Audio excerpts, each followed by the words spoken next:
Ikivyimba c'uruhago canke kanseri ya prostate gisanzwe gifata abagabo kigize imisi icitasi kinganda nyamwinshi kuko bamwe bashobora kukimenya abandi ntibakimenye.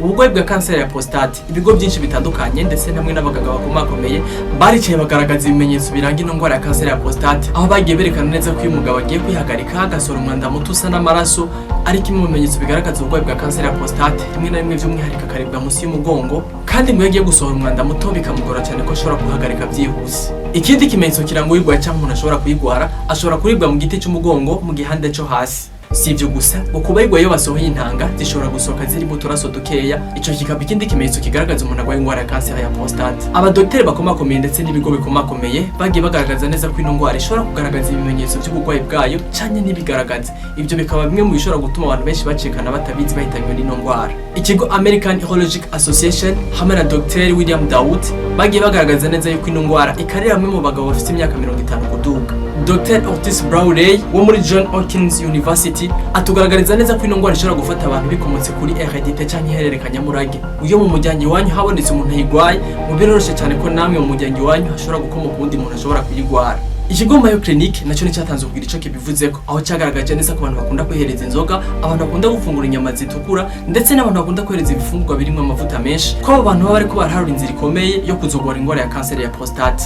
Ikigo American Cancer Society gerutse gutangaza neza ko igitsina gabo c'abanyafrika ari abantu bakunze kugwara ingwara ya kanseri ya prostate bikomotse cyane ku binyobwa byinshi bakunze kwihereza, bimwe muri ivyo bikaba bitujuje ubuziranenge, bityo bigatuma igitigira nyamwinshi c'igitsina gabo bagwara ingwara ya kanseri ya prostate. Ikigo cyo muri Leta Zunze za Amerika National Institute naco cyatangaje neza ko umuntu ashobora kugwara ingwara ya kanseri ya prostate bikomotse ku muvyibuho w'ikirenga.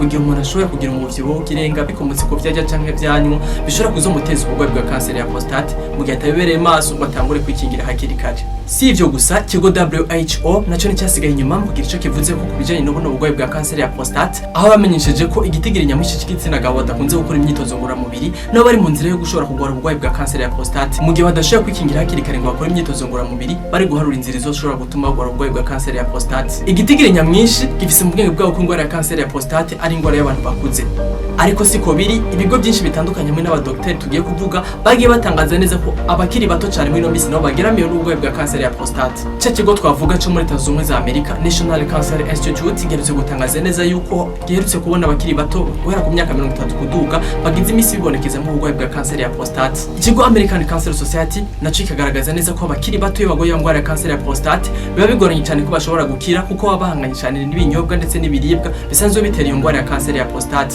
Ngo bantu bikaba bigoye cyane ko bashobora kuramba kuko iyo ngwara idashobora gukomeza kubana nabo ndetse n'ivyo bifungwa canke ivyo binyobwa bakomeza kwihereza. Mu gihe nabo batabaye maso canke bashobora kwikingira ubwo bugwayi bwa kanseri ya prostate bushobora kubahitana umwanya n'umwanya bagasiga amarira mu miryango. Ibi bigo bikomakomeye ndetse n'abaganga bakomakomeye twagiye tuvuga benshi bahuriza ku kintu kimwe ko kunywa ibinyobwa byinshi mu ijoro ndetse n'amazi arimo biri mu bintu bishobora guteza ubugwayi bwa kanseri ya prostate, mu gihe batabibereye maso ivyo bintu bigashobora guteza amarira mu miryango.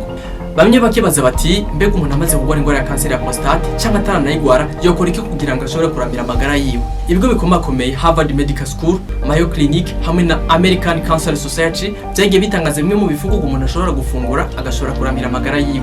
Itomate bayishize ku rwego rwa mbere ko ishobora gukingira kanseri ya prostate, abantu ngo bashobora kuyifungura ari salade cyangwa bagashobora kuyifungura ikaranze mu bifungurwa byabo, ivyo bigashobora kubarinda ubugwayi bwa kanseri ya prostate. Ku mwanya wa kabiri bashize soya, aho bagaragaje ko soya ari kimwe mu biribwa bikomakomeye bishobora kurinda ubugwayi bwa kanseri ya prostate mu gihe umuntu ashoboye kunywa amata ava muri soya, umuntu agafungura soya cyangwa agafungura icyo bise tofu ariyo benshi bakunze kwita mu viande de soja. Ivyo bagaragaje ko bishobora gukingira umuntu kanseri ya prostate. Si ivyo gusa, bagaragaje ko harimo n'imboga zishobora gukingira kanseri ya prostate, harimo amashu ndetse na broccoli. Bagaragaza kandi ivyamwa ndetse n'ibinyantete ko navyo biri mu bintu bishobora kurinda umuntu ubugwayi bwa kanseri ya prostate, ndetse n'igihe umuntu agwaye kanseri ya prostate ko ashobora kubifungura bigashobora kugabanya ubwo bugwayi bwa kanseri ya prostate. Bakaratwibutsa kandi ko kanseri ya prostate ni imwe mu ngwara z'amakanseri ishobora kuvugwa igakira kuruta izindi zose. Iyo ngwara ya kanseri ya prostate kandi umuntu atayibereye maso ishobora kumuhitana kuko rimwe na rimwe itagaragaza ibimenyetso. Twibukanye ko amagara n'amazi asesekana ibayore kandi nta murinzi w'ubuzima bwawe ahari usibye wowe ubwawe. Twifurije kugira amagara meza. Tubutse ko mushobora kudukurikira ku rubuga Umuntu kuri Facebook hamwe na YouTube ndetse n'imburi ya nyuma kuri TikTok. Bari kumwe na Ntwari Audrey Trésor, barikaze mu biganiro bikurikira.